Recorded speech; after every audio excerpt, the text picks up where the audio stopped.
School جاتے ہوئے وہ روز میرا پیچھا کرتا تھا۔ ایک دن اس نے مجھے خط دیا جس میں اس نے اپنی محبت کا اظہار کیا ہوا تھا اور مجھے 10 بجے اسکول کے باہر آنے کا بولا تھا۔ 10 بجے میں اسکول کے باہر گئی تو وہ کھڑا تھا۔ اس نے اشارہ کیا اور میں اس کے ساتھ بائک پر بیٹھ گئی۔ ہم کہیں دور جا کر نہر کے کنارے گھنٹوں بیٹھے رہے۔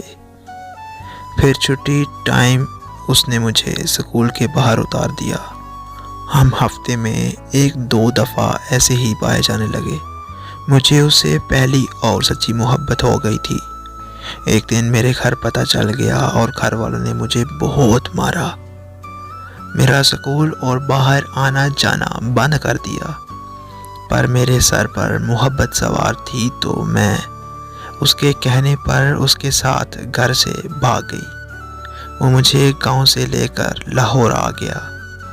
میری عمر 18 سال سے 10 دن کم تھی اور کورٹ میرج کے لیے 18 سال ہونا لازمی تھا، تو ہم انتظار کرنے لگے اور ہم نے اس کے دوست کے گھر رہنا شروع کر دیا۔ ہم میں جسمانی تعلق بھی قائم ہو چکا تھا۔ ایک دن وہ کسی کام سے باہر گیا اور واپس نہیں آیا۔ اس کے دوست نے بتایا کہ وہ تمہیں چھوڑ کر بھاگ گیا ہے، تم بھی اب یہاں سے چلی جاؤ۔ پھر جب میں نے پیچھے مڑ کر دیکھا تو میرے ماں باپ زمانے کے تانوں کی وجہ سے خودکشی کر چکے تھے۔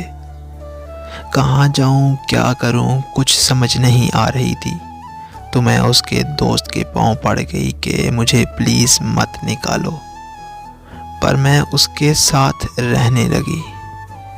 وہ اور اس کے دوست روز شراب پی کر میرے ساتھ جنسی خواہش پوری کرنے لگے، اور ایک دن اس نے میری شادی ایک ایسے آدمی سے کروا دی جو سیدھا مجھے جسم فروشی کے اڈے پر لے آیا۔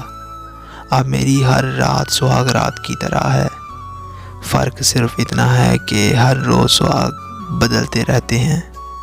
ہاں، میں وہی ہوں جس نے خود اپنی زندگی کو جہنم بنا ڈالا۔